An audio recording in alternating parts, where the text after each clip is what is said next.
അള്ളാഹുവിൻ്റെ ആയാത്തുകൾ എന്ന് പറയുമ്പോൾ 3 രീതിയിലാണ് ആയാത്തുകൾ. ഒന്ന്, നമ്മൾ സാധാരണ മനസ്സിലാക്കുന്നത് പോലെ അൽ ആയാത്തുൽ ഖുർആനിയ, ഖുർആനിലുള്ള ആയത്തുകൾ. ആയാത്ത് എന്നതുകൊണ്ട് ഉദ്ദേശിക്കുന്ന ഒരർത്ഥം അതാണ്.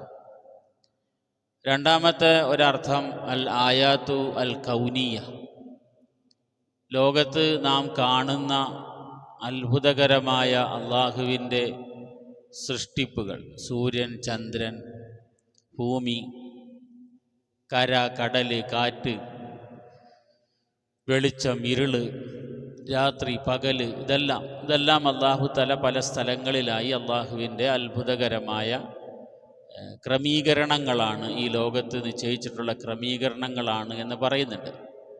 അപ്പോൾ അതും അള്ളാഹുവിൻ്റെ ആയാത്തുകളിൽപ്പെട്ടത് തന്നെയാണ്.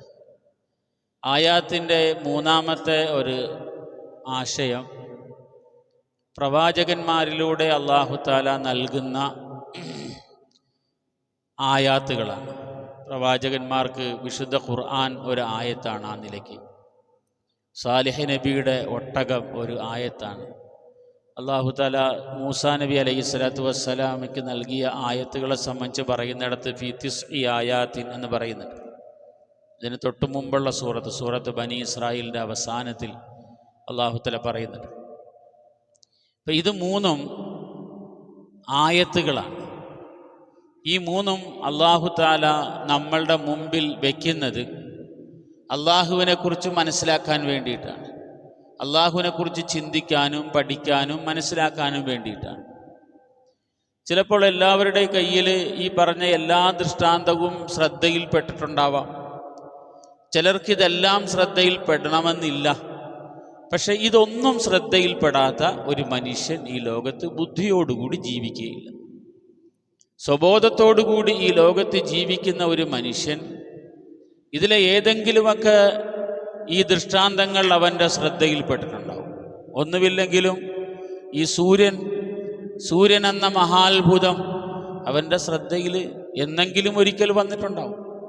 ഇതിങ്ങനെ സ്വയം ഒരു സന്ദർഭത്തിലുണ്ടായതാണോ എന്ന ഒരു ആലോചന ഏതെങ്കിലും ഒരു സമയത്ത് അവൻ്റെ മനസ്സിലൂടെ കടന്നു പോയിട്ടുണ്ടാവും. അല്ലാഹു തആല അങ്ങനെ ഒരു ആലോചന മനുഷ്യന് കൊടുത്തുകൊണ്ടേയിരിക്കും. മനുഷ്യൻ്റെ പഠനം എത്ര വളർന്നാലും അപ്പോഴെല്ലാം മനുഷ്യൻ അല്ലാഹു തആല ഈ ഒരു ആലോചന ഇന്നും അവസാനിക്കാത്ത ആലോചനയായി നിലനിൽക്കുകയാണ്. ഇന്നും മതവിശ്വാസികളും മതവിരോധികളും തമ്മിൽ നടക്കുന്ന ചർച്ചകൾ ഇതൊക്കെ തന്നെയാണ്. ഈ സൂര്യനെ ഇങ്ങനെ സൃഷ്ടിക്കാൻ ഇതൊരു അത്ഭുതം പെട്ടെന്ന് ഇങ്ങനെ ഉണ്ടാവുമോ, ഇത് അവിചാരിതമായി സംഭവിച്ചതാണോ എന്ന ചർച്ച ഇന്നും നടന്നുകൊണ്ടിരിക്കുകയാണ്. അപ്പോൾ എത്ര വലിയ നിഷേധിയുടെയും തലയിലേക്ക് അല്ലാഹു തആല ഈ ചില ചിന്തകളെ കയറ്റി കൊടുത്തിട്ടുണ്ടാവും. ആ ദൃഷ്ടാന്തങ്ങളിലൂടെ കണ്ണ് പോകാതെ, അല്ലെങ്കിൽ ചിന്ത പോകാതെ, ശ്രദ്ധ പോകാതെ ഒരു മനുഷ്യൻ ഈ ലോകത്ത് ജീവിക്കാൻ കഴിയുകയില്ല. ചില പണ്ഡിതന്മാർ പറയാറുണ്ട്, അൽ ഖുർആനു കൗനുൻ സാക്കിത്തുൻ സാമിത്തുൻ വൽ കൗനു ഖുർആനുൻ അൽ ഖുർആനു കൗനുൻ നാത്തിഖുൻ വൽ കൗനു ഖുർആനുൻ സാമിത്തുൻ.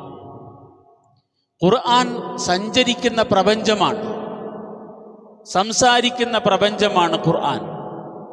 അൽ ഖുർആനു കൗനുൻ നാത്തിഖുൻ, ഖുർആൻ സംസാരിക്കുന്ന പ്രപഞ്ചമാണ്. അൽ കൗനു ഖുർആനുൻ നാത്തിഖുൻ, ഈ പ്രപഞ്ചം നിശബ്ദമായി നിൽക്കുന്ന ഒരു ഖുർആനാണ്. എന്ന് വെച്ചാൽ ഖുർആനും പ്രപഞ്ചവും തമ്മിൽ അത്രമേൽ താദാത്മ്യം പ്രാപിച്ചു നിൽക്കുന്നു എന്നർത്ഥം. ഖുർആൻ സംസാരിച്ചു കൊണ്ടേയിരിക്കുന്നുണ്ട്. ഖുർആൻ സംസാരിക്കുന്നതെല്ലാം ഈ പ്രപഞ്ചത്തെക്കുറിച്ചാണ്, അല്ലെങ്കിൽ അതിൻ്റെ ഒരു വലിയ വശം ഈ പ്രപഞ്ചത്തെ സംബന്ധിച്ചാണ്. പ്രപഞ്ചത്തെ സംബന്ധിച്ച് സംസാരിച്ചു കൊണ്ടേയിരിക്കുകയാണ് ഖുർആൻ. മറുഭാഗത്ത് നിശബ്ദമായി നിൽക്കുന്ന ഈ പ്രപഞ്ചം ഈ ഖുർആനെ ഇറക്കിയ അള്ളാഹുവിലേക്ക് സൂചിപ്പിച്ചുകൊണ്ടേയിരിക്കുകയാണ്. ആ നിലയ്ക്ക് ഖുർആൻ കൗനുൻ നാത്തിഖാണ്, ലോകത്ത് സംസാരിക്കുന്ന ഒരു പ്രപഞ്ചമാണ് ഖുർആൻ. വൽ കൗനു ഖുർആനുൻ സാമിത്തുൻ. ഏതായാലും ഈ 3 തരത്തിലുള്ള ദൃഷ്ടാന്തങ്ങൾ അല്ലാഹു സുബ്ഹാനഹു വ തആല ഈ ലോകത്ത് വെച്ചിരിക്കുകയാണ്. ഈ ദൃഷ്ടാന്തങ്ങളിലൂടെ മനുഷ്യന്റെ ശ്രദ്ധ ഏതെങ്കിലുമൊക്കെ തരത്തിൽ കടന്നുപോകും. ഉലമാക്കൾ ആദ്യകാലം മുതലേ ചർച്ച ചെയ്യുന്ന ഒരു വിഷയം കൂടെയാണിത്. ഒരു മനുഷ്യന് ഖുർആനികമായ സന്ദേശം അല്ലെങ്കിൽ മറ്റേതെങ്കിലും ഇലാഹിയായ വേദഗ്രന്ഥങ്ങളുടെ സന്ദേശം കിട്ടിയില്ല. തൗറാത്തിൻ്റെ സന്ദേശം കിട്ടിയില്ല, ഇഞ്ചീലിൻ്റെയോ സബൂറിൻ്റെയോ ഖുർആൻ്റെയോ സന്ദേശം ഒരാൾക്ക് കിട്ടിയില്ല. ആ മനുഷ്യനും അള്ളാഹുവിനെ കണ്ടെത്തൽ അയാളുടെ ബാധ്യതയാണ്. ഈ ലോകത്തെക്കുറിച്ച് ചിന്തിക്കൽ അയാളുടെ ബാധ്യതയാണ്. ഈ ലോകത്തെക്കുറിച്ച് ചിന്തിച്ചാൽ അള്ളാഹുവിനെ കണ്ടെത്താൻ ആർക്കും കഴിയും. ഒരു ഗ്രന്ഥമില്ലാതെ, ഒരു പ്രവാചകനില്ലാതെ അള്ളാഹുവിനെ മനസ്സിലാക്കാൻ കഴിയുന്ന തരത്തിൽ ഈ ലോകത്തെ അള്ളാഹു തആല അന്യൂനമായി സൃഷ്ടിച്ചു വച്ചിരിക്കുകയാണ്. അള്ളാഹു തആല പറയുന്നുണ്ടല്ലോ, തബാറകല്ലദീ ബിയദിഹിൽ മുൽക്കു വഹുവ അലാ കുല്ലി ഷൈഇൻ ഖദീർ അല്ലദീ ഖലഖൽ മൗത വൽ ഹയാത ലിയബ്ലുവകും അയ്യുകും അഹ്സനു അമല അല്ലദീ ഖലഖ സബ്അ സമാവാതിൻ ത്രിബാഖ മാ തറാ ഫീ ഖൽഖിർ റഹ്മാനി മിൻ തബാ. 7 ആകാശങ്ങളെ ഇങ്ങനെ സൃഷ്ടിച്ചു വച്ചിരിക്കുക. എന്നിട്ട് നീ ഒന്ന് നോക്ക്, സുമ്മർജിഅൽ ബസറ കറതൈനി യൻഖലിബു ഇലൈക്കൽ ബസറു ഖാസിയൻ വഹുവ ഹസൻ. ഇങ്ങനെ അല്ലാഹു തആല ഈ പ്രപഞ്ചത്തെ സൃഷ്ടിച്ചിരിക്കുകയാണ്. പ്രപഞ്ചത്തിലെ അത്ഭുതങ്ങളെ അല്ലാഹു തആല നിറച്ചിരിക്കുകയാണ്. എങ്ങനെ അള്ളാഹുവിനെ ഒരു മനുഷ്യന് കണ്ടെത്താൻ കഴിയുന്ന രീതിയിൽ, സൃഷ്ടാവിനെ കണ്ടെത്താൻ കഴിയുന്ന രീതിയിൽ. ലോകത്ത് ദൈവസങ്കല്പങ്ങളുടെ ചരിത്രം മുഴുവൻ പറയുന്ന അതാണ്. മനുഷ്യൻ അവൻ്റെ സങ്കല്പത്തിലൂടെ ദൈവത്തെ കണ്ടെത്തിയ സംഭവങ്ങൾ അല്ലെങ്കിൽ കഥകൾ നമുക്ക് കേൾക്കാൻ കഴിയും. അതുകൊണ്ടാണ് മനുഷ്യൻ കണ്ണിൽ കണ്ട അത്ഭുതം തോന്നിയതിനെല്ലാം ആരാധിച്ചത്.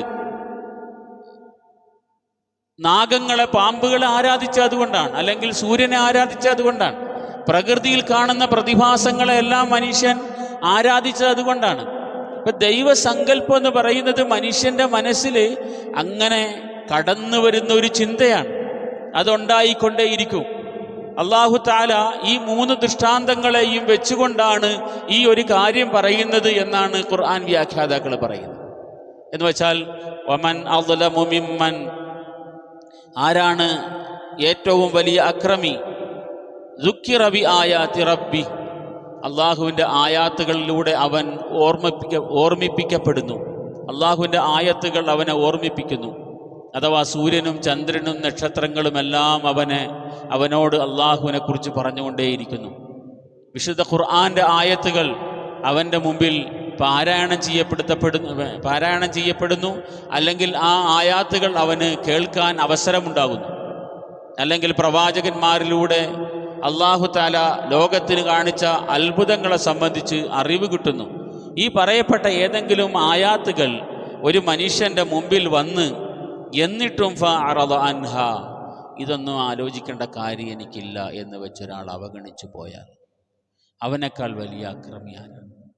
ഈ ലോകത്തിൻ്റെ സൃഷ്ടാവിനെ കണ്ടെത്താൻ ഒരു ശ്രമം അവൻ നടത്താത്തത് എന്തുകൊണ്ടാണ്? അവനേക്കാൾ വലിയ അക്രമി ആരാണെന്ന് ചോദിച്ചാൽ അതിൻ്റെ അർത്ഥം അതാണ്. ഈ ലോകത്തിൻ്റെ ഒരു സൃഷ്ടാവിനെ കണ്ടെത്താൻ ഒരു ശ്രമം നടത്തിയാൽ തീർച്ചയായും സാധിക്കുന്ന രീതിയിൽ അല്ലാഹു തആല ലോകത്തെ സംവിധാനിച്ചിട്ടുണ്ട്. എന്നിട്ടും അതിന് ശ്രമിക്കാത്ത ആളെക്കാൾ വലിയ അക്രമി ആരാണ്? വനസിയ മാ ഖദ്ദമത് യദാഹ്, അവൻ്റെ പ്രവർത്തനങ്ങളെ അവൻ മറന്നുകളയുകയും ചെയ്യുന്നു. ഒരു പക്ഷേ മനുഷ്യൻ പരസ്പരം ചെയ്യുന്ന അക്രമങ്ങൾ, തിന്മകൾ, തെറ്റുകൾ, അന്യൻ്റെ സമ്പത്ത് അപഹരിക്കുന്നത്, ഇതൊക്കെ തെറ്റാണെന്നുള്ള കാര്യം അറിയാൻ വലിയ ഗ്രന്ഥങ്ങളും പ്രവാചകന്മാരും ഒന്നും ആവശ്യമില്ല. സാമാന്യമായ ബുദ്ധിക്ക് മനസ്സിലാകുന്ന കാര്യമാണ്. ഇങ്ങനെയുള്ള അന്യായങ്ങളും അക്രമങ്ങളും ഒക്കെ ചെയ്യുകയും ലോകത്തിൻ്റെ സൃഷ്ടാവിനെ കണ്ടെത്താൻ അല്ലെങ്കിൽ അവൻ്റെ ആയാത്തുകളെക്കുറിച്ച് ചിന്തിക്കാൻ തയ്യാറാകാതിരിക്കുകയും ചെയ്യുന്നവനേക്കാൾ വലിയ അക്രമി ആരാണ്? ഇന്നാ ജഅൽനാ അലാ ഖുലൂബിഹിം അകിന്നതൻ. ഈ 2 വശങ്ങൾ അല്ലാഹു തആല ഇവിടെ പറയുന്നുണ്ട്. വളരെ കൗതുകം തോന്നുന്ന ഒരു ആയത്താണ്. ഇമാം റാസി റഹിമഹുല്ല പറയുന്നുണ്ട്, ഈ ആയത്ത് വളരെ കൗതുകമായി തോന്നുന്ന ഒരായത്താണ്. എന്ന് വെച്ചാൽ മനുഷ്യൻ സ്വതന്ത്രനാണോ? ഇന്നും നടക്കുന്ന ചർച്ചയാണ്. മനുഷ്യന് ഫ്രീ വില്ലുണ്ടോ ഇല്ലേ? ഇന്ന് നടക്കുന്ന ചർച്ചയാണ്, തീർന്നിട്ടില്ല. അല്ലാഹു തആല ഇവിടെ മനുഷ്യൻ്റെ സ്വാതന്ത്ര്യത്തെ സംബന്ധിച്ച്, അമിതമായ സ്വാതന്ത്ര്യത്തെ സംബന്ധിച്ചാണ് ആദ്യത്തെ ആയത്തിൽ പറയുന്നത്. ആയത്തിൻ്റെ ആദ്യ ഭാഗത്ത് പറയുന്നു. രണ്ടാമത്തെ ഭാഗത്ത് പറയുന്നത് മനുഷ്യന് യാതൊരു സ്വാതന്ത്ര്യവും ഇല്ല എന്നാണ്. ഇത് രണ്ടും കൂടെ അല്ലാഹു തആല എല്ലാ സ്ഥലങ്ങളിലും ചേർത്ത് പറയുന്നുണ്ട് എന്നാണ് ഇമാം റാസി പറയുന്നത്. എന്ന് വെച്ചാൽ മനുഷ്യൻ സ്വതന്ത്രനാണോ അവൻ്റെ കർമ്മങ്ങളിൽ എന്ന് ചോദിച്ചാൽ അവൻ്റെ കർമ്മങ്ങളിൽ സ്വതന്ത്രനാണ്. എന്നാൽ അള്ളാഹുവിൻ്റെ നിയന്ത്രണങ്ങൾ മനുഷ്യ കർമ്മങ്ങളിലുണ്ടോ? അള്ളാഹുവിൻ്റെ നിയന്ത്രണങ്ങൾ മനുഷ്യ കർമ്മങ്ങളിലുണ്ട് താൻ. ഇത് രണ്ടും കൂടെ ചേർത്ത് പറയാതെ അല്ലാഹു തആല ഒന്നിനെ സംബന്ധിച്ച് അള്ളാഹുവിൻ്റെ നിയന്ത്രണത്തെക്കുറിച്ച് പറഞ്ഞാൽ മനുഷ്യൻ്റെ സ്വാതന്ത്ര്യത്തെ സംബന്ധിച്ച് അള്ളാഹു അവിടെ സൂചിപ്പിച്ചിട്ടുണ്ടാവും. മനുഷ്യൻ്റെ സ്വാതന്ത്ര്യത്തെ സംബന്ധിച്ച് പറഞ്ഞാൽ അള്ളാഹുവിൻ്റെ നിയന്ത്രണത്തെ സംബന്ധിച്ചും അള്ളാഹു അവിടെ സൂചിപ്പിച്ചിട്ടുണ്ടാവും. ഈ ആയത്തിൽ വമൻ അദ്ലമു മിമ്മൻ ദുക്കിറ ബി ആയാതി റബ്ബി ഫഅറദ അൻഹു. അതൊന്നും വേണ്ടെന്ന് പറഞ്ഞിട്ട് അയാൾ തിരിഞ്ഞുപോയി. അയാൾ അതിനൊന്നും പരിഗണിക്കുന്നില്ല. എന്ന് പറഞ്ഞാൽ അവൻ സർവ്വസ്വതന്ത്രനാണ്. മനുഷ്യൻ സർവ്വസ്വതന്ത്രനാണ്. അള്ളാഹുവിൻ്റെ ആയാത്തുകൾ കേൾക്കുന്നു. അങ്ങനെ ജീവിക്കാൻ കഴിയൂ എന്നൊരവസ്ഥ അവനില്ല. അതിന് സ്വീകരിക്കാനും തിരസ്കരിക്കാനുമുള്ള സ്വാതന്ത്ര്യം അള്ളാഹുവിന് നൽകിയിരിക്കുന്നു. ഫഅറദ അൻഹ. അതിനെ അവൻ സമ്പൂർണമായും തിരസ്കരിച്ച് വേണ്ടാന്ന് പറഞ്ഞിട്ട് ഇട്ടിട്ട് പോകും. എന്നിട്ട് അല്ലാഹു തആല പറയുന്നു, അടുത്ത ഭാഗത്ത് പറയുന്നതാണ്, ആയത്തിന്റെ തന്നെ അവസാന ഭാഗത്ത്, ഇന്നാ ജഅൽനാ അലാ ഖുലൂബിഹിം അകിന്നതൻ അൻ യഫ്ഖഹൂ. ഇന്നാ ജഅൽനാ അലാ ഖുലൂബിഹിം അകിന്നതൻ. അവരുടെ ഹൃദയങ്ങൾക്ക് ഞാനൊരു മൂടിയിട്ടിരിക്കുകയാണ്. എന്ന് പറഞ്ഞാൽ അവരുടെ ഹൃദയങ്ങൾക്ക് ചിന്തിക്കാൻ കഴിയുന്നില്ല. അവനൊരു സ്വാതന്ത്ര്യവും ഇല്ല എന്നാണ് ആയത്തിന്റെ അടുത്ത ഭാഗം. ഒരു സ്വാതന്ത്ര്യം അവനില്ല. ജഅൽനാ അലാ ഖുലൂബിഹിം അകിന്നതൻ അൻ യഫ്ഖഹൂ. ഈ ആയത്തുകളെ, ഈ കാര്യങ്ങളെ ചിന്തിക്കാൻ ആലോചിക്കാൻ കഴിയാത്ത രീതിയിൽ അവൻ്റെ ഹൃദയത്തെ ഞാൻ പൂട്ടിയിട്ടിരിക്കുകയാണ്. ചിന്തിക്കാൻ അവന് കഴിയുന്നില്ല. വഫി ആദാനിഹിം വഖറുൻ. അവൻ്റെ ചെവിയിലേക്കാണെങ്കിൽ ഒന്നും കേൾക്കാത്ത തരത്തിലുള്ള ഒരു തടസ്സവുമുണ്ട്. വഫി ആദാനിഹിം വഖറുൻ. അവരുടെ ചെവിയിലൊരു തടസ്സവുമുണ്ട്. ഇപ്പം എന്തുകൊണ്ടാണ് ഇങ്ങനെ പറയുന്നത്? ഇമാം റാസി റഹിമഹുല്ല പറയുന്നു, മനുഷ്യൻ സ്വതന്ത്രനാണ്. എന്നാൽ അവൻ്റെ സ്വാതന്ത്ര്യത്തെ അമിതമായി ഉപയോഗിക്കുന്നിടത്ത് അള്ളാഹുവിൻ്റെ നിയന്ത്രണം അള്ളാഹു ഏർപ്പെടുത്തും. അള്ളാഹുവിൻ്റെ ദൃഷ്ടാന്തങ്ങൾ കേൾക്കുമ്പോൾ കണ്ണു തുറന്ന് ചെവി കൊടുത്ത് കേൾക്കൽ ഓരോരുത്തരുടെയും ബാധ്യതയാണ്. ലോകത്ത് കേൾക്കുന്ന വർത്തമാനങ്ങളെ ചെവി കൊടുത്ത് നിഷ്പക്ഷമായി കേൾക്കാൻ തയ്യാറാവണം. മുൻധാരണയോടുകൂടി കേൾക്കുമ്പോൾ അവിടെ വസ്തുത ഉൾക്കൊള്ളാൻ, സത്യം ഉൾക്കൊള്ളാൻ മനുഷ്യന് കഴിയില്ല. മനുഷ്യൻ കേൾക്കുന്ന വർത്തമാനങ്ങളെല്ലാം നിഷ്പക്ഷമായിട്ടാണ് കേൾക്കുന്നത്. അതിലെന്തെങ്കിലും ശരിയുണ്ടെങ്കിൽ നമുക്ക് സ്വീകരിക്കാം, ഇല്ലെങ്കിൽ ഒഴിവാക്കാം. ഇങ്ങനെയാണ് മനുഷ്യൻ കേൾക്കേണ്ടത്. പക്ഷേ അള്ളാഹുവിൻ്റെ വചനങ്ങളെ കേൾക്കുന്നിടത്ത് ഇതൊന്നും ശരിയില്ല എന്ന മുൻധാരണയുടെ അടിസ്ഥാനത്തിൽ കേൾക്കുന്ന മനുഷ്യരുണ്ട്. അല്ലാഹു തആല പറയുകയാണ്, അവൻ്റെ ഹൃദയത്തെ ഞാൻ പൂട്ടിടും. അവന് വിശ്വാസം സ്വീകരിക്കാൻ കഴിയാത്ത അവസ്ഥയിലേക്ക് ചെന്നെത്തും. അപ്പോൾ സത്യങ്ങൾ കേൾക്കുന്നിടത്ത് അല്ലദീന യസ്തമിഊനൽ ഖൗല വയത്തബിഊന അഹ്സന. വചനങ്ങളെ ശ്രദ്ധിച്ചു കേൾക്കൂ, എന്നിട്ട് അതിൽ ഗുണമുള്ളതിനെ സ്വീകരിക്കൂ, നല്ലതിനെ സ്വീകരിക്കൂ, അല്ലാത്തതിനെ ഒഴിവാക്കൂ. ഏതൊന്നിനോടും നമുക്കുണ്ടാകേണ്ടുന്ന നിലപാടതാണ്. ഒരു മനുഷ്യൻ സ്വതന്ത്രമായി ചിന്തിക്കുന്ന ഒരു മനുഷ്യൻ, നമ്മൾ പറയുന്നത് മനുഷ്യന് സ്വാതന്ത്ര്യം വേണം, ചിന്തയിൽ സ്വാതന്ത്ര്യം വേണം, പ്രവൃത്തിയിൽ സ്വാതന്ത്ര്യം വേണം. ചിന്തയിലെയും പ്രവൃത്തിയിലെയും സ്വാതന്ത്ര്യം അല്ലാഹു തആല മനുഷ്യന് അനുവദിച്ചിട്ട് ആ ചിന്തയുടെ സ്വാതന്ത്ര്യത്തെ അള്ളാഹുവിൻ്റെ വചനങ്ങളുടെ മുമ്പിൽ മാത്രം ഒഴിവാക്കുകയും ആ വഴിക്ക് ചിന്തിക്കാതെ അതിനെ അവഗണിച്ച് മനസ്സുകൊണ്ട് ഇത് തെറ്റാണ് എന്ന ബോധ്യത്തിൽ തന്നെ കേൾക്കുകയും ചെയ്യുന്നവരെ അല്ലാഹു തആല പിന്നെ ഈ വചനത്തിൻ്റെ സത്യത്തിലേക്ക് തിരിച്ചുവിടില്ല. അങ്ങനെയാണ് അല്ലാഹു സുബ്ഹാനഹു വ തആല പല സ്ഥലങ്ങളിലും അല്ലാഹു ഇത് കാര്യം ഖതമല്ലാഹു അലാ ഖുലൂബിഹിം വഅലാ സമഇഹിം വഅലാ അബ്സാരിഹിം ഖിശാവ വലഹും അദാബുൻ അലീം. അവരുടെ ഹൃദയങ്ങൾക്ക് അല്ലാഹു തആല സീൽ വെച്ച് കളഞ്ഞു, അവരുടെ ചെവികൾക്ക് അല്ലാഹു തആല പൂട്ടിട്ട് കളഞ്ഞു. അവർക്ക് സത്യം കേൾക്കാൻ കഴിയുന്നില്ല. അപ്പം നമ്മൾ വിചാരിക്കും അല്ലാഹു അങ്ങനെ സത്യം കേൾക്കാൻ കഴിയാതെ മനുഷ്യൻ്റെ ഹൃദയങ്ങൾക്ക് പൂട്ടിടുക, ചെവികൾക്ക് തടസ്സമിടുക എന്നൊക്കെ പറയുമ്പോൾ അത് അല്ലാഹു തആല ചെയ്യുന്ന ഒരു അക്രമമാണല്ലോ ആ മനുഷ്യനോട്. സ്വതന്ത്രമായി കേൾക്കാനുള്ള അവസരം അവന് കൊടുക്കണ്ടേ? അല്ലാഹു തആല പറയുന്നത് അവന് സ്വതന്ത്രമായി കേൾക്കാൻ കൊടുത്ത അവസരത്തെ ഉപയോഗപ്പെടുത്താതിരിക്കുകയും മുൻധാരണയിലൂടെ അള്ളാഹുവിൻ്റെ വചനങ്ങളെ കേൾക്കുകയും ഇതെല്ലാം തെറ്റാണ് എന്ന ധാരണയിൽ വത്തഖദു ആയാതി വമാ ഉൻദിറു ഹുസ്വ, തൊട്ടടുത്ത ആയത്തിൽ നമ്മൾ പറഞ്ഞ അതാണ്. ഇങ്ങനെയുള്ള ആൾക്കാരെ സംബന്ധിച്ച് വമാ നുർസിലുൽ മുർസലീന ഇല്ലാ മുബശ്ശിരീന വമുൻദിരീൻ വയുജാദിലുൽ ലദീന കഫറൂ ബിൽ ബാതിലി ലിയുദ്ഹിദൂ ബിഹിൽ ഹഖ. അവിശ്വാസികളായ മനുഷ്യര് സത്യത്തെ തകർത്ത് കളയാമെന്ന് പറഞ്ഞ് അവരുടെ കയ്യിലുള്ള തെറ്റായ ന്യായങ്ങൾ വെച്ച് ഇസ്ലാമിനെതിരെ വാദങ്ങൾ സംവാദങ്ങൾ നടത്തിക്കൊണ്ടിരിക്കാൻ. ലിയുദ്ഹിദൂ ബിഹിൽ ഹഖ, സത്യമായ അള്ളാഹുവിൻ്റെ സന്ദേശങ്ങളെ തകർത്ത് കളയാമെന്ന വിചാരത്തിൽ വ്യാജവാദവുമായി ഇസ്ലാമിനെതിരെ സംവാദത്തിലേർപ്പെടുന്നവർ. എന്നിട്ട് വത്തഖദു ആയാതി, എൻ്റെ ദൃഷ്ടാന്തങ്ങളെ, ഈ ലോകം മുഴുവൻ ഞാൻ നിറച്ചു വച്ചിരിക്കുന്ന എൻ്റെ ദൃഷ്ടാന്തങ്ങളെ അവർ പരിഹാസമാക്കിയെടുക്കുന്നു. വമാ ഉൻദിറു ഹുസ്വ, അവരോട് ചെയ്യപ്പെട്ട താക്കീതുകളെയും അല്ലാഹു തആല പരിഹാസമാക്കിയെടുക്കും, ആ മനുഷ്യർ പരിഹാസമാക്കിയെടുക്കുന്നു. അങ്ങനെ പരിഹാസപൂർവം അള്ളാഹുവിൻ്റെ വചനങ്ങളെ കേൾക്കുന്നവർ, അള്ളാഹുവിൻ്റെ ദൃഷ്ടാന്തങ്ങളെ കാണുന്നവർ, അവരുടെ മനസ്സിനെ അല്ലാഹു തആല ആ ഒരു രൂപത്തിലാക്കിക്കളയും. അല്ലാതെ അള്ളാഹു ആരോടും അന്യായം ചെയ്യുന്നതല്ല. സ്വതന്ത്രമായ ചിന്തയെ അള്ളാഹുവിൻ്റെ വചനങ്ങളുടെ കാര്യത്തിൽ മാത്രം ഉപയോഗപ്പെടുത്താതിരിക്കുന്നവരെ അല്ലാഹു തആല അവരുടെ ചിന്തയുടെ സ്വാതന്ത്ര്യത്തെ പൂട്ടിടുന്നതാണ്. വമൻ അളലമു മിമ്മൻ ദുക്കിറ ബിആയാതി റബ്ബിഹി ഫഅറദ അൻഹാ വനസിയ മാ ഖദ്ദമത് യദാഹു ഇന്നാ ജഅൽനാ അലാ ഖുലൂബിഹിം അകിന്നതൻ, അവരുടെ ഹൃദയങ്ങൾക്ക് ഞാൻ തടസ്സമിടും. യഫ്ഖഹൂഹു വഫി ആദാനിഹിം വഖറ വഇൻ തദ്ഉഹും ഇലൽ ഹുദാ, ഇനി അവരെ നിങ്ങൾ എത്ര ഹിദായത്തിലേക്ക് ക്ഷണിച്ചാലും അവർ ഫലൻ യഹ്തദൂ ഇദൻ അബദ, അവർക്കൊരിക്കലും ഹിദായത്ത് സ്വീകരിക്കാൻ കഴിയില്ല. പക്ഷെ കാരണം അവരുടെ പ്രശ്നം എന്താണ്? അള്ളാഹുവിൻ്റെ വചനങ്ങളെ പരിഹാസപൂർവം എടുക്കുകയും അതിനെ വെറുപ്പോടുകൂടി അതിനെ കേൾക്കുകയും ഒരു വചനം എന്ന നിലയ്ക്ക് അതിലെ സത്യാവസ്ഥ ഉണ്ടെങ്കിൽ സ്വീകരിക്കാമെന്ന ഒരു ചിന്തയില്ലാതെ അള്ളാഹുവിൻ്റെ വചനങ്ങൾ കേൾക്കുകയും ചെയ്ത ആ സമൂഹത്തിന് അള്ളാഹു തആല ഹിദായത്ത് കൊടുക്കുകയില്ല എന്നാണ് അള്ളാഹു തആല പറയുന്നത്. വറബ്ബുക്കൽ ഗഫൂറു ദുർ റഹ്മ. ഇനി നമ്മുടെയൊക്കെ മനസ്സിലുള്ള ഒരു വലിയ ചോദ്യത്തിന് അള്ളാഹു തആല മറുപടി പറയാം. വലിയൊരു ചോദ്യം നമ്മുടെയൊക്കെ മനസ്സിലാണ്. ഇസ്ലാമിനെ ആക്ഷേപിച്ചുകൊണ്ടേയിരിക്കുന്ന ആൾക്കാർ ദിനേന എന്തെല്ലാം പറയുന്നു എന്ന് വെച്ചാൽ കേൾക്കുമ്പം മനസ്സ് പൊട്ടിപ്പോവും. അങ്ങനത്തെ വിമർശനം പറഞ്ഞുകൊണ്ടിരിക്കുന്ന ആൾക്കാരുണ്ട്. ദിനേന അതുകൊണ്ട് തന്നെ ജീവിക്കുന്ന ആൾക്കാരുണ്ട്. നോമ്പായപ്പോൾ പിന്നെ എന്തെല്ലാം പറയുന്നതെന്നും എന്തെല്ലാം കോലങ്ങളാ കെട്ടുന്നതെന്നും അവർക്ക് തന്നെ അറിയില്ല.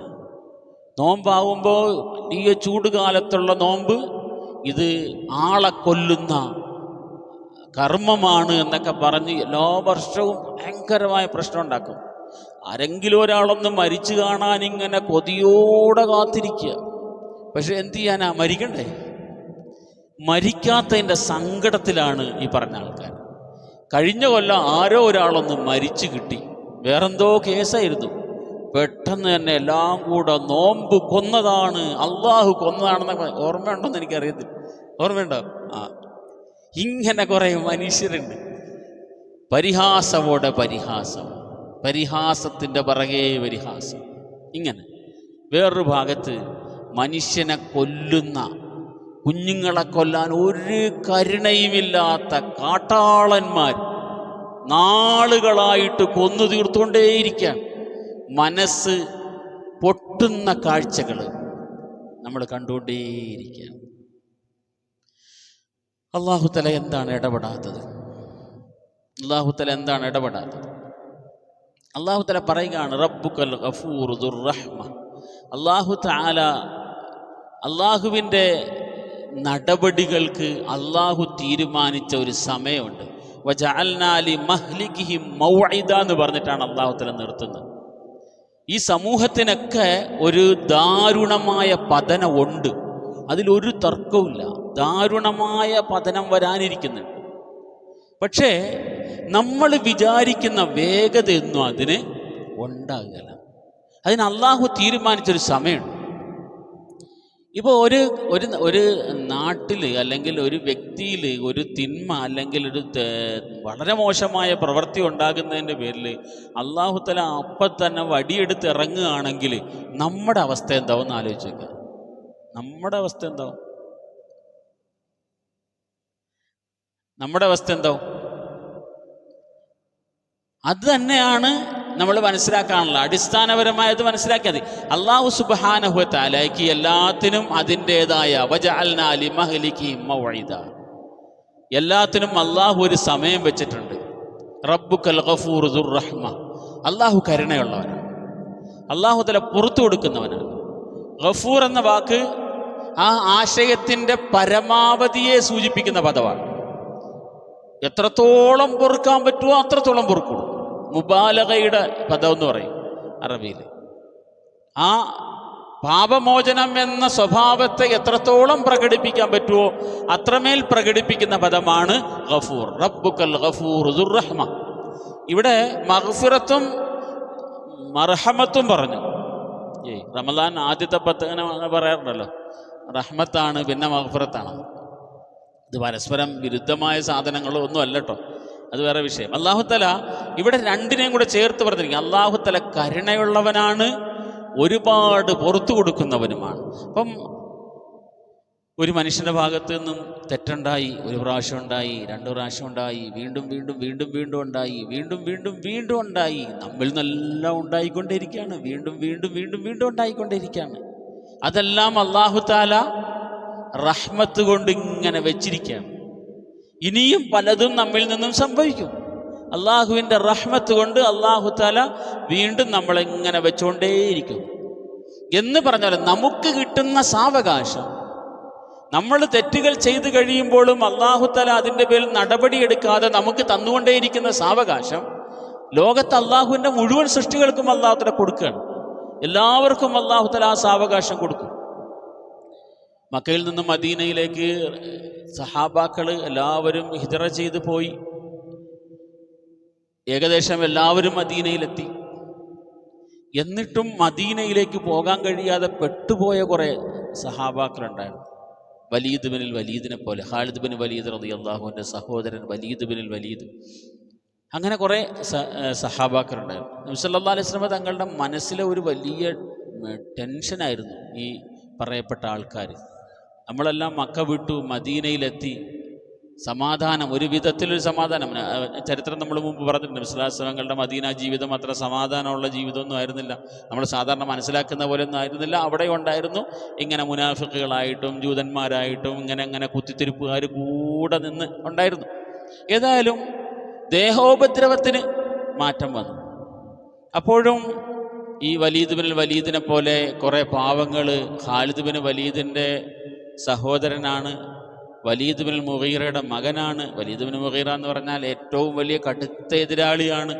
അതുകൊണ്ട് വലിയ പീഡനങ്ങൾ അനുഭവിച്ചുകൊണ്ട് മക്കയിൽ തന്നെ കഴിയാണ്.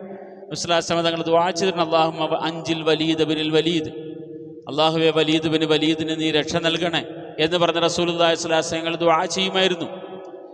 ഈ സമയത്തും അദ്ദേഹം അവിടെ പീഡനത്തിലും പ്രയാസത്തിലും തന്നെയാണ്. അവരാക്രമിക്കുന്നവർ ആക്രമിച്ചുകൊണ്ട് തന്നെ ഇരിക്കുകയാണ്. അത് വീണ്ടും കുറേ നാളുകൾ അങ്ങനെ തുടർന്നു. അവസാനം ഒരു സമയത്ത് അവരും മോചിതരായി മടങ്ങിയെത്തി. അബൂ ബസീറിൻ്റെ സംഭവം, അബൂ ജന്തലിൻ്റെ സംഭവം ഒക്കെ നമ്മൾ പഠിച്ചിട്ടുണ്ടാവും. എന്താണ്? ഹുദൈബിയ സന്ധിയുടെ കരാർ എഴുതിയ ഉടനെയാണ് അബൂ ബസീർ, അബൂ ജന്തൽ റളിയല്ലാഹു അൻഹു വരുന്നത് നബിയുടെ അടുക്കൽ. കരാറ് തീർന്നിട്ടേ ഉള്ളൂ, എഴുതി കഴിഞ്ഞിട്ടേ ഉള്ളൂ, ഒപ്പുവെച്ചിട്ടേ ഉള്ളൂ. മക്കയിൽ നിന്ന് മദീനയിലേക്ക് വരികയാണ്. വളരെ അന്യായമായൊരു കരാറാണ്. മക്കയിൽ നിന്നും മദീനയിലേക്ക് ആരെങ്കിലും വന്നാൽ നിരുപാധികം തിരിച്ചേക്കണം. മദീനയിൽ നിന്നും ആരെങ്കിലും മക്കത്തേക്ക് പോവുകയാണെങ്കിലോ അവരെ സ്വീകരിക്കുകയും ചെയ്യാം. തികച്ചും അന്യായമായ ഒരു കരാർ എഴുതിയിട്ടേ ഉള്ളൂ. അബൂ ജന്തൽ റളിയല്ലാഹു അൻഹു വന്നു. നബി സല്ലല്ലാഹു അലൈഹി വസല്ലം തങ്ങൾ കരഞ്ഞുകൊണ്ടാണ് സഹാബാക്കളുടെ ജീവിതത്തിൽ താങ്ങാനാവാത്ത അനുഭവങ്ങളിലൊന്നായിട്ട് നമുക്കിതിനെ കാണാൻ പറ്റും. മടക്കി അയക്കേണ്ടി വന്നു അബൂ ജന്തൽ റളിയല്ലാഹു അൻഹു. അബൂ ബസീർ റളിയല്ലാഹു അൻഹു മടക്കി അയക്കേണ്ടി വന്നു. അവസാനം അവർ വേറൊരു സ്ഥലത്ത് ചെന്ന് തമ്പടിച്ചു. അങ്ങനെ നബി സല്ലല്ലാഹു അലൈഹി വസല്ലം തങ്ങളുടെ കയ്യിൽ കത്ത് ഈ സഹാബിക്ക് കിട്ടുന്ന സമയത്ത് രോഗത്തിലാണ്, മരണത്തിൻ്റെ കിടക്കയിലാണ് ആ കത്ത് അദ്ദേഹത്തിന് കിട്ടുന്നത്. ആ കത്ത് വായിച്ചിട്ട് അദ്ദേഹം ഈ ലോകത്ത് നിന്ന് യാത്രയായി. പ്രയാസം അനുഭവിച്ചുകൊണ്ട് തന്നെ ജീവിച്ചു. ആ സന്തോഷ വാർത്ത കേൾക്കാൻ മാത്രമേ അവസരം കിട്ടിയിട്ടുള്ളൂ. ഈ ലോകത്ത് നിന്ന് യാത്രയായിപ്പോയി. ഇങ്ങനെ പീഡനങ്ങൾ, പ്രയാസങ്ങൾ പല രീതിയിൽ അനുഭവിച്ചുകൊണ്ടേയിരിക്കുന്ന മനുഷ്യരുണ്ട്. അള്ളാഹു എന്താണ് പെട്ടെന്ന് ഇടപെടാത്തതെന്ന് ചോദിച്ചു കഴിഞ്ഞാൽ അള്ളാഹുവിൻ്റെ സ്വഭാവം മനുഷ്യൻ്റെ സ്വഭാവം പോലെയല്ല. നമുക്കൊരു കാര്യം കണ്ട് പെട്ടെന്ന് ദേഷ്യം വരും. ഇന്ന് തന്നെ പടച്ചവനെ തീർത്തേക്കണം അവനെല്ലാം. നാളത്തെ പത്രത്തിൽ അതൊന്ന് വായിച്ചിട്ട് വേണം ഒന്ന് കിടന്ന് നല്ല സുഖമായിട്ട് ഉറങ്ങാൻ എന്നാ നമ്മൾ വിചാരിക്കുന്നത്. അള്ളാഹുവിൻ്റെ നടപടി അങ്ങനെയല്ല. അള്ളാഹു തആല ഏറ്റവും വലിയ ക്ഷമയും സഹനതയും ഉള്ളവനാണ് എന്ന് ഹദീസുകൾ നമുക്ക് കാണാൻ കഴിയും. ഏറ്റവും ക്ഷമയും സഹനതയും അള്ളാഹുവിന്. ഇതല്ല എന്താണ് അള്ളാഹുവിൻ്റെ അടുക്കൽ ഏറ്റവും ഗൗരവമുള്ള പാപം ഏതാണ്? ഷിർക്കാണ്. ആ ഷിർക്ക് ലോകമാസകലം നടമാടിക്കൊണ്ടേയിരിക്കുകയാണ്. അള്ളാഹിൻ്റെ ഭാഗത്ത് നടപടിയൊന്നും വരുന്നില്ല.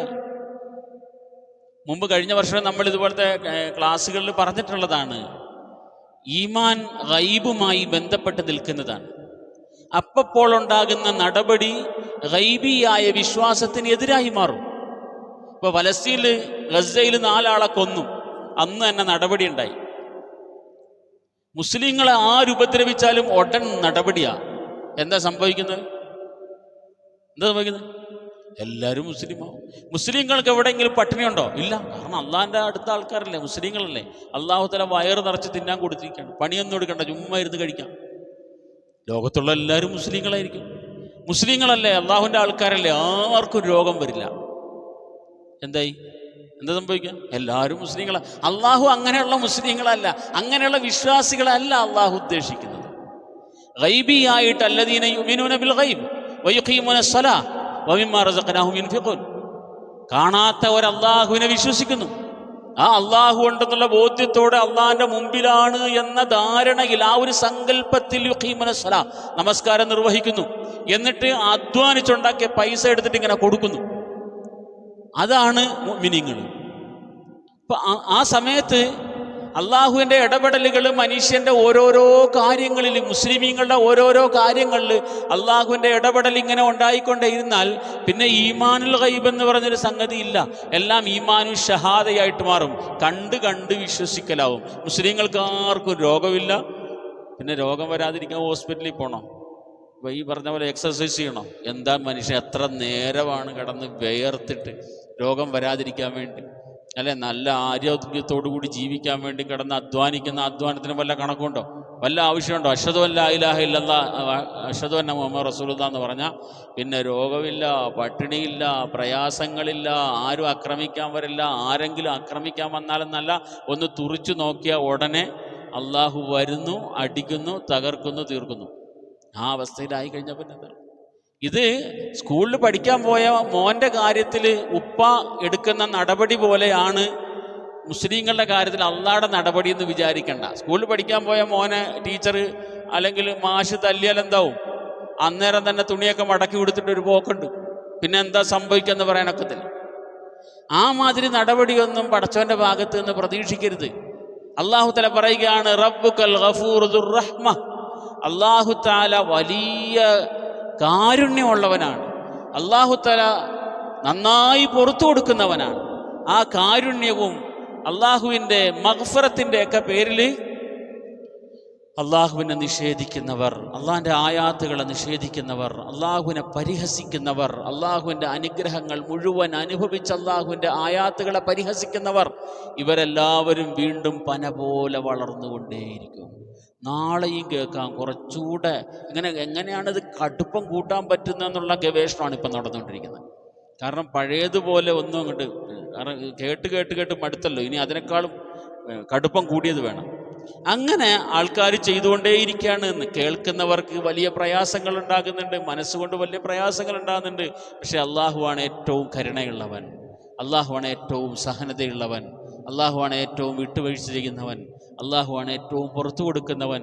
എല്ലാവർക്കും ജീവിതത്തിൽ അവസരങ്ങൾ വീണ്ടും വീണ്ടും തരുന്നവൻ, നമ്മൾ പാപങ്ങൾ ചെയ്തിട്ടും വീണ്ടും വീണ്ടും പശ്ചാത്തപിക്കാൻ അവസരം തന്നവൻ, വീണ്ടും പശ്ചാത്തപിച്ച ശേഷം വീണ്ടും തിന്മ ചെയ്തിട്ട് വീണ്ടും പശ്ചാത്തപിക്കാൻ അവസരം തരുന്നവൻ, നമ്മളൊക്കെ പാപങ്ങൾ, കൊടിയ പാപങ്ങൾ ചെയ്യുമ്പോൾ നമ്മുടെ ശരീരത്തിനെ പ്രവർത്തിപ്പിക്കുന്നവൻ, നമ്മളുടെ ശരീരത്തിലെ മുഴുവൻ അവയവങ്ങളെയും, ആന്തരികവും ബാഹ്യവുമായ അവയവങ്ങളെ പ്രവർത്തിപ്പിക്കുന്നവൻ എല്ലാം അള്ളാഹുവാണ്. അള്ളാഹുവിൻ്റെ കാരുണ്യമാണത്. റബ്ബുക്കൽ ഗഫൂറു ദുർ റഹ്മ. അള്ളാഹു തആല വലിയ കാരുണ്യമുള്ളവനും പുറത്തു കൊടുക്കുന്നവനുമാണ്. ലൗ യുആഖിദുഹും ബിമാ കസബൂ ലഅജ്ജല ലഹുമുൽ അദാബ്. മനുഷ്യൻ ചെയ്യുന്ന തിന്മകളുടെ പേരിൽ അള്ളാഹു തആല അവരെ പിടിക്കാൻ തീരുമാനിച്ചിരുന്നെങ്കിൽ അപ്പോൾ അള്ളാഹു നടപടി എടുക്കുമായിരുന്നു. ലഅജ്ജല ലഹുമുൽ അദാബ്. അള്ളാഹു തആല നടപടി എടുക്കുമായിരുന്നു. ബൽ, പക്ഷേ അള്ളാഹു തആല പറയുകയാണ്, ബൽ ലഹും മൗഇദുൻ, അവർക്കൊരു സമയമുണ്ട്. ആ സമയം വരെ അള്ളാഹു തആല അവരെ വെച്ചിരിക്കുകയാണ്. അതിൻ്റെ ഇടയിൽ അവർക്ക് തിരിച്ചറിയാം. ഉമർ റളിയല്ലാഹു അൻഹു ഉദാഹരണത്തിന് നമ്മൾ എടുത്തോളി. ഉമർ റളിയല്ലാഹു വഹ്ശീനെടുത്തോളി, ഹിന്ദിനെടുത്തോളി. വഹ്ശി ചെയ്ത ചെയ്ത്ത് കണ്ടിട്ട് നബി സല്ലല്ലാഹു അലൈഹി വസല്ലമയുടെ മനസ്സെത്ര തകർന്നു. റസൂലിൻ്റെ മനസ്സിനെ ഇത്ര വേദനിപ്പിച്ച ഒരു മരണം, ഒരു ഷഹാദത്ത്, ഹംസ റളിയല്ലാഹുവിൻ്റെ ഷഹാദത്ത് പോലെ വേറൊന്നുണ്ടായിട്ടില്ല. വഹ്ശി റളിയല്ലാഹുവിന് ഇസ്ലാം സ്വീകരിച്ച് നബിയുടെ അടുക്കൽ വന്നപ്പോഴും നബി സല്ലല്ലാഹു അലൈഹി വസല്ലം ചോദിച്ചു വഹ്ശിയോട്, വഹ്ശി നിനക്ക് സാധിക്കുമോ എൻ്റെ നേരെ വരാതിരിക്കാൻ? നീ വരണ്ടാന്ന് പറഞ്ഞില്ല. കാരുണ്യമുള്ള നബി അങ്ങനെ പറഞ്ഞില്ല. ചില ചരിത്രങ്ങളിൽ അങ്ങനെ കാണുന്നുണ്ട്. വഹ്ശി, എൻ്റെ നേരെ നിനക്ക് വരാതിരിക്കാൻ കഴിയുമോ?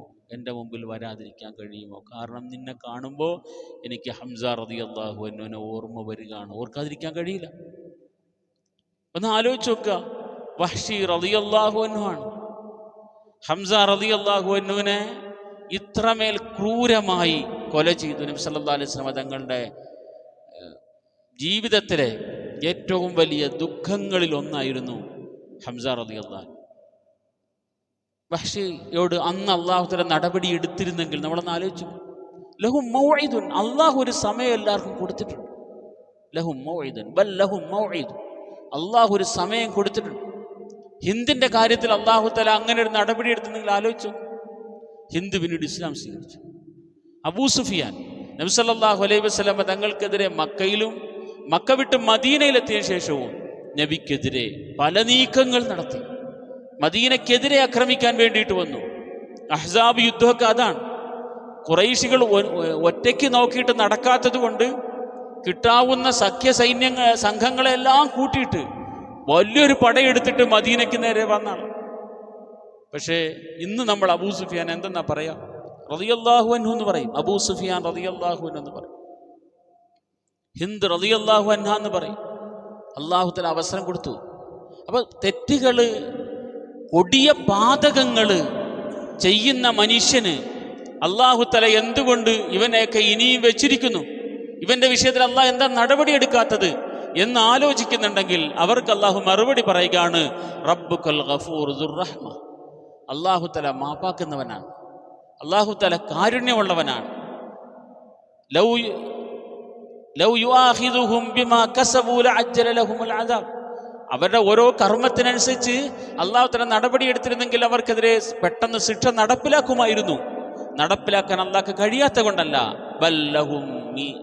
ബൽ ലഹും മൗഇദുൻ, അവർക്ക് അള്ളാഹു തആല ഒരു സമയം നിശ്ചയിച്ചു. ആ സമയത്തിന്റെ ഉള്ളിൽ വഹ്ശി ഇസ്ലാം സ്വീകരിച്ചു. ആ സമയത്തിന്റെ ഉള്ളിൽ അബൂ സുഫിയാൻ ഇസ്ലാം സ്വീകരിച്ചു റളിയല്ലാഹു. ഇങ്ങനെ അത്ഭുതങ്ങൾ ഉണ്ടായിട്ടുണ്ട്. ബൽ ലഹും മൗഇദുൻ ലൻ യജിദൂ മിൻ ദൂനിഹി മൗഇല വതിൽകൽ ഖുറാ അഹ്ലക്നാഹും ലമ്മാ ളലമു. അല്ലാഹു തആല പറയാണ്, വ്യക്തികളെ മാത്രമല്ല സമൂഹങ്ങളെ, നാടുകളെ അല്ലാഹു തആല നശിപ്പിച്ചിട്ടുണ്ട്. തിൽക്കൽ ഖുറാ അഹ്ലക്നാഹും ലമ്മാ ളലമു. അക്രമികളായതിൻ്റെ പേരിൽ ആദ് സമൂഹത്തെ നാം നശിപ്പിച്ചു, സമൂദിനെ നാം നശിപ്പിച്ചു. നൂഹ് നബി അലൈഹി സ്വലാത്തു വസ്സലാമയുടെ സമൂഹം, നൂഹ് നബി അലൈഹി സ്വലാത്തു വസ്സലാം ഒരു പ്രവാചകനാണ്, അള്ളാഹ്ക്ക് ഇഷ്ടപ്പെട്ട ഒരു പ്രവാചകനാണ്. എത്ര നാളുകളാണ് വിശുദ്ധ ഖുർആൻ, നമ്മൾ പല സംഭവങ്ങളും പറയുമ്പോൾ അതിൻ്റെ കാലാവധിയെ സംബന്ധിച്ച് പല അഭിപ്രായങ്ങളുണ്ട് എന്ന് പറയും. പക്ഷേ നൂഹ് നബിയുടെ പ്രബോധന കാലഘട്ടത്തെ സംബന്ധിച്ച് ഒരു അഭിപ്രായ വ്യത്യാസമില്ല, തർക്കത്തിന്റെ ആവശ്യമില്ല. എത്രയാണ്? 950 കൊല്ലം അല്ല തന്നെ കൃത്യമായി ഖുർആനിൽ പറഞ്ഞ 950. അത്രയും വർഷമോ എന്ന് നമുക്ക് അതിശയോക്തി തോന്നുകയും വേണ്ട. 950 കൊല്ലക്കാലമാണ് ഒരു പ്രവാചകനെ ഇട്ട് ഇടങ്ങേറാക്കിയതൊരു സമൂഹം. അതിന്റെ വിശദീകരണത്തിലും ഖുർആൻ വ്യാഖ്യാതാക്കൾ എഴുതുന്നുണ്ട്, നൂഹ് നബി അലൈഹി സ്വലാത്തു വസ്സലാമയുടെ കാലഘട്ടത്തിൽ ഒരു തലമുറയല്ലായിരുന്നു, ഒന്നിലേറെ തലമുറകൾ വന്നുപോയി. ഒന്നിലേറെ തലമുറകളിൽ ദഅവത്ത് ചെയ്ത ആളാണ് നൂഹ് നബി അലൈഹി സ്വലാത്തു വസ്സലാം. ഈ തലമുറകൾ മാറി വന്നിട്ടും വിശ്വാസത്തിന്റെ ലക്ഷണങ്ങൾ ആ സമൂഹത്തിൽ കണ്ടില്ല. അപ്പൊ 950 കൊല്ലം ഒരു നബി ഒരു സമൂഹത്തിന്റെ പിറകെ നടന്നു. എന്തേ? അള്ളാഹു തആല കണ്ടില്ലേ? അള്ളാഹു തആല എന്താ ഇടപെടാതിരുന്നത്? അള്ളാഹു പറയുന്നതാണ്, ബല്ലഹും മൗഇദ്, ഒരു സമയം ഞാൻ നിശ്ചയിച്ചിട്ടുണ്ട്. ആ സമയം വരെ ഞാൻ അവർക്ക് അവസരം കൊടുക്കും. ആ അവസരത്തിന്റെ ഇടയിൽ അവർ ചിലപ്പം നേരെയാവും. തിൽക്കൽ ഖുറാ അഹ്ലക്നാഹും, ആ ഗ്രാമങ്ങളെല്ലാം നാം നശിപ്പിച്ച ഗ്രാമങ്ങളാണ്. തിൽക്കൽ ഖുറാ അഹ്ലക്നാഹും ലമ്മാ ളലമു, അവരക്രമികളായി മാറിയപ്പോൾ ഞാൻ അവരെയൊക്കെ നശിപ്പിച്ചു കളഞ്ഞതാണ്. ലൻ യജിദൂ മിൻ ദൂനിഹി അഹ്ലക്നാഹും ലമ്മാ ളലമു വജഅൽനാ ലിമഹ്ലികിഹിം മൗഇദാ, അവരുടെയൊക്കെ നാശത്തിന് ഞാനൊരു സമയം നിശ്ചയിച്ചിട്ടുണ്ട്. രണ്ടിടത്തും അല്ലാഹു തആല പറഞ്ഞതാണ് ലഹും മൗഇദുൻ. അതുപോലെ വജഅൽനാ ലിമഹ്ലികിഹിം മൗഇദാ, രണ്ടിടത്തും അല്ലാഹു തആല ആ സമയത്തെ സംബന്ധിച്ചാണ് പറഞ്ഞു. അവർക്കൊരു സമയമുണ്ട്, എല്ലാവർക്കും ഞാൻ ഒരു സമയം അനുവദിച്ചും കൊടുത്തിട്ടുണ്ട്. ആ കാലഘട്ടം വരെ അവർ ഈ ലോകത്ത് നിലനിൽക്കും.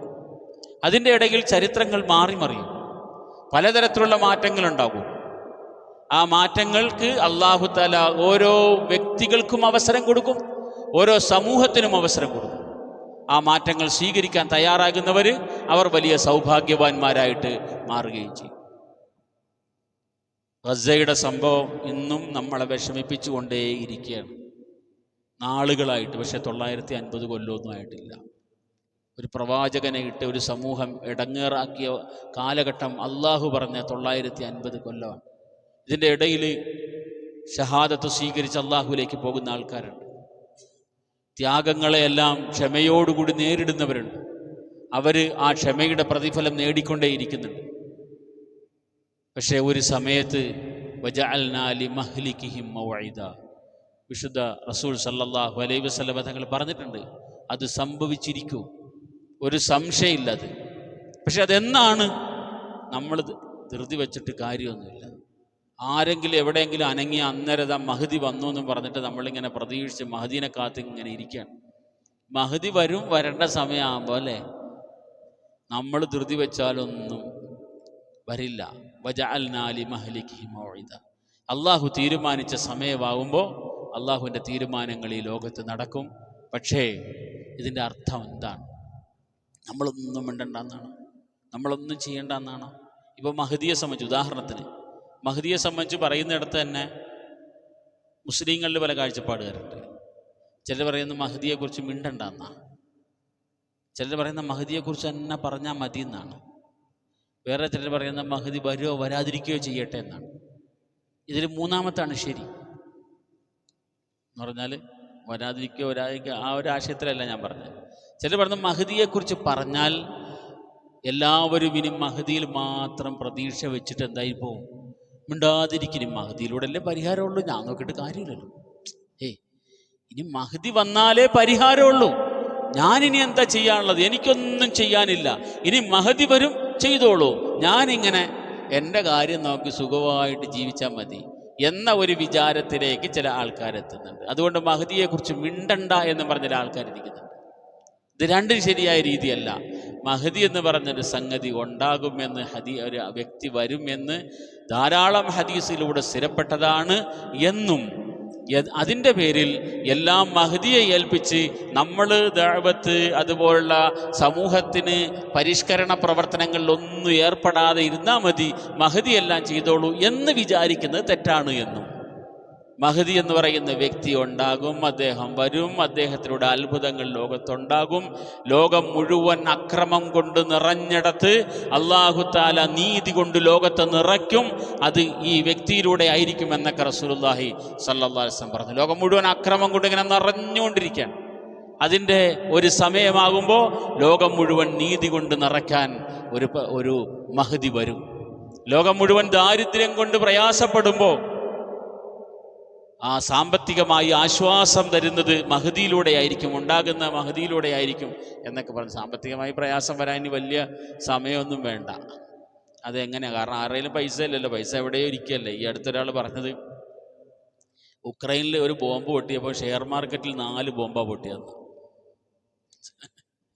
ഉക്രൈനിലെ ഒരെണ്ണം പൊട്ടിയപ്പം ഷെയർ മാർക്കറ്റിൽ പൊട്ടിയിട്ട് എൻ്റെ 5 ലക്ഷം രൂപ ഒറ്റയടിക്ക് പോയെന്ന ഒരു പാവപ്പെട്ട മനുഷ്യൻ പറഞ്ഞു. പാവപ്പെട്ട മനുഷ്യനാണ്, വലിയ മുതൽ മുടക്കിയ ആളൊന്നുമല്ല, ഒരു സാധാരണ മുതൽ മുടക്കാരൻ.